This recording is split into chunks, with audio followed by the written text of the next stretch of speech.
Voltamos com mais um bloco do programa Despertar da Consciência. Se você perdeu o bloco anterior ou quer revê-lo, acesse o site da TV, tvmundomaior.com.br. Acompanhe lá esse e outros programas que fazemos carinhosamente para você. Sebastião, vamos voltar na explicação do bloco anterior? Eu fiquei um pouco confuso. O senhor pode retomar para a gente? Às vezes o telespectador ficou confuso também. Se quiser mandar um e-mail para tirar essas dúvidas, ele pode teclar lá despertar@tvmundomaior.com.br. Com certeza.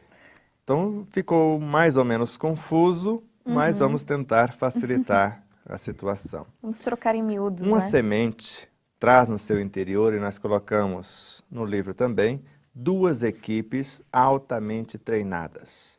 Só que uma só tem direito de crescer para baixo e a outra para cima.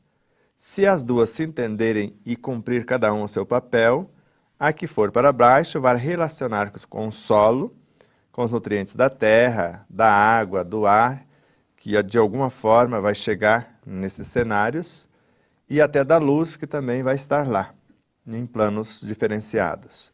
E vai extrair da terra com aquilo que ela já sabe fazer, com aquilo que ela já sabe criar as realidades. A equipe que vai nascer para cima também vai relacionar-se com a água, de alguma forma com a terra, com o ar e com a luz. Mas ela vai interagir com outras realidades e assimilar novos conhecimentos para enriquecer o seu contexto. E ela tem o direito de selecionar, segundo o seu estado consciencial, a harmonia dessas duas equipes. Tem certos fungos, seres que mais parecem animais, que ficam nas raízes da plantinha selecionando quem entra. E a maioria não sabe disso. Então tem uma equipe lá altamente treinada para selecionar quem está apto a participar daquele cenário. Uns protegem e outros fazem esse exame de seleção. Assim como fora também tem no universo consciencial, através de outros sistemas e esquemas para selecionar os elementos da luz, os elementos do ar e da água para vir por outras realidades também. Da mesma forma, o espírito, ele traz os seus valores morais para selecionar isto, para impedir que certos elementos entrem ou os que estão dentro que não se condiz com aquilo que se pretende sair do cenário, que é o festim de núpcia. Quem não vestir a roupa nupcial não permanece no ambiente, ou seja, quem não vestir a camisa ou, como nós falamos, abraçar a causa daquele contexto. Quem não se enquadra nos regimentos daquela proposta não consegue ficar no cenário. Então, os pensamentos harmoniosos do espírito, os seus valores morais, o que ele já tem ou o que ele já se tornou, cria um campo de atração que vai repulsar elementos e que vai atrair elementos que condiz com a sua realidade, com aquilo que ele propõe. Então, acho que o mais fácil que eu consegui para o momento foi isso. Se não entendeu ainda, a gente volta à baila. Sim, agora eu quero aproveitar esse momento para o senhor fazer um paralelo entre o vital, o princípio vital, o fluido vital e a energia vital. Esses três elementos me deixaram extasiados, porque antes eu queria entender, porque nós flagramos na codificação esses nomes em separado, em três estágios diferentes, e eu fiquei questionando, será que é o mesmo, etc? Aí, através do desdobramento, nós podemos ver os princípios vitais. Inicialmente, é o universo que organiza o mundo subatômico até transformar todo esse mundo subatômico, da matéria mental, da energia universal, em elementos que nós chamamos, depois, em tese, da energia nêutron, o éter físico. Então, quando chamamos o princípio vital, no geral, já é o resultado. Mas os princípios vitais, como consciência organizadora, os elementos que vão unir essas incontáveis realidades para formar um energismo que nós chamamos de éter físico, que em tese, em linhas gerais, chamamos de princípios vitais. Esses elementos, ao transformarem-se em energia nêutron, depois em próton, depois em elétron, depois em fótons, esses fótons é o que nós chamamos de energia vital. A energia que organiza e mantém a vida, porque governa todo esse universo estrutural que fora criado pelo princípio vital. Agora, esse intermediário entre a energia nêutron que transforma-se em próton, depois em elétron e depois em fóton, esse universo é o que nós chamamos de fluido vital. É a consciência organizadora da energia nêutron, da energia próton, da energia elétron ao mesmo tempo. E quando ele sai como fóton, já é energia vital. Então ele entra como princípios vitais, viaja no núcleo atômico e quando sai como fótons, ele já sai como energia vital. Então primeiro a energia que gera e nutre, a energia que acolhe todos esses elementos, e depois a que organiza e mantém esses universos. Bom, então nós temos aí a compreensão do que possa ser a alma vital. E as outras que também moldam o perispírito? A alma intelectual e a alma espiritual. Então vamos construí-las, vamos individualizá-las. Então você viu aí como nascem a alma vital. Em primeiro lugar, ela vai ter um aprendizado para gerar a vida. Depois, manter a vida. Depois, organizar a vida. E agora nós vemos que esta energia vital, que já é o primeiro núcleo do psiátomo, que vai ser, de fato, o elemento que vai construir a alma intelectual.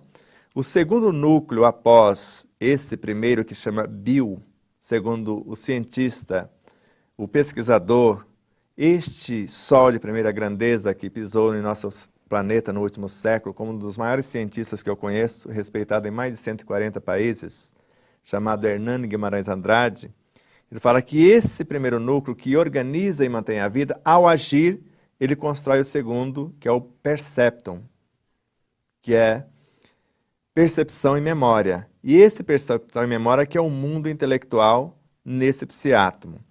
E o terceiro núcleo desta alma espiritual, que ele chamou de intelectum, que é a inteligência e consciência. Então essa alma consciencial, esse campo intermediário e essa parte mais periférica é o mundo que nós chamamos dos psiátomos. E são esses psiátomos que, quando se unem, formam o espírito imortal.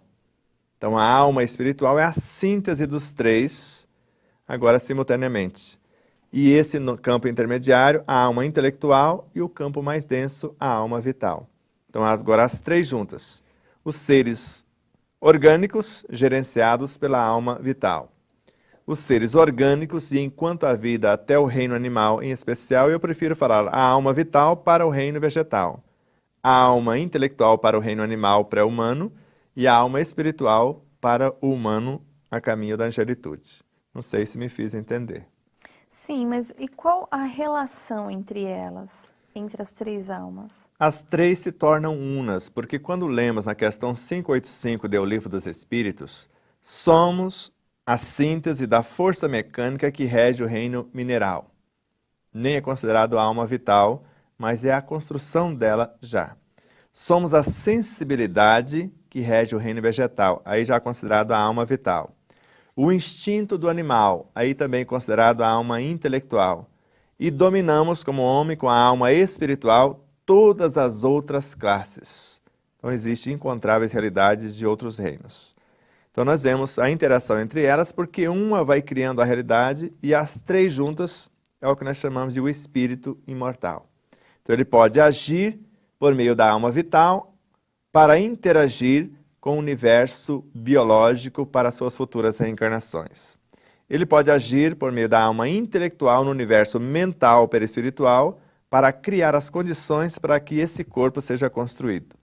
E por meio da alma espiritual, que é a sua consciência, orientar, manter, aperfeiçoar, aprimorar as duas anteriormente citadas, para bem conduzir ou confeccionar ou elaborar os pensamentos, trabalhar as emoções, construir as palavras, criar as possibilidades no universo mental e depois transferir para o universo perispiritual e materializá-las no universo biológico.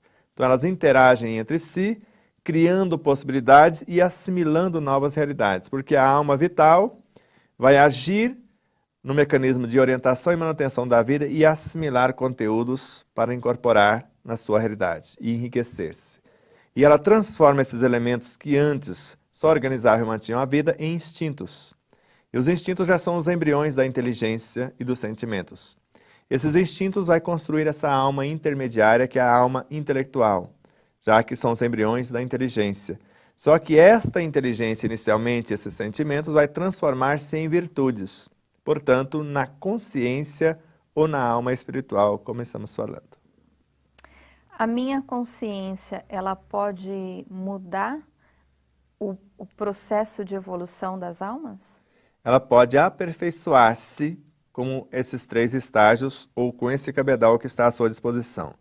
Você, com a síntese dessas 3 almas, você pode escolher exercitar mais uma do que outras. Se você quiser auxiliar os elementos retardatários, a depender de onde você vai encarnar, você vai atuar diretamente com a alma vital, a depender dos estágios que você vai trabalhar. Se você trabalha mais com o universo perispiritual, vamos dar um exemplo. André Luiz, no plano físico, ele trabalhava como médico, como cientista, como sanitarista, com o corpo biológico, usando a alma intelectual e espiritual, mesmo que ele não soubesse, porque ele não acreditava em Deus, então não acreditava nessas possibilidades. Agora, no plano espiritual, ele só tem o corpo astral, que é o chamado perispírito. Então ele está trabalhando lá, mais com a alma intelectual, porque ele não está ligado diretamente a essa matéria mais densa, embora o plano espiritual de onde ele estava era tão denso quanto aqui. Por isso que ele preferiu dizer que lá o corpo perispiritual é o corpo físico por excelência. Então é como uma cobra que troca uma casca, e fica com a casca mais nova, que ela troca todo aquele couro mais envelhecido e fica já renovada. Então ele tirou uma camada que seria o corpo biológico e agora essa segunda camada passa a ser o corpo físico por excelência e ele constrói uma camada mais sutil, que era o corpo mental, para que ele pudesse viajar para outras frequências.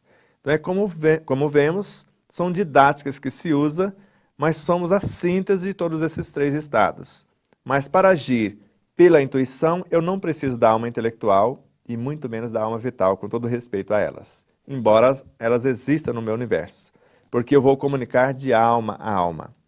Se eu for manifestar-me no universo das possibilidades, que nós chamamos de universo mental e perispiritual, agora eu preciso da alma intelectual, porque eu vou pensar, eu vou raciocinar, eu vou duvidar, eu vou indagar, e eu estou nesse cenário. E se eu vou agir mais diretamente com o mundo biológico, eu já uso a alma vital para gerar, nutrir e manter a vida e especializada. Tá bom, Sebastião, vamos tomar mais um copinho d'água e voltamos já já.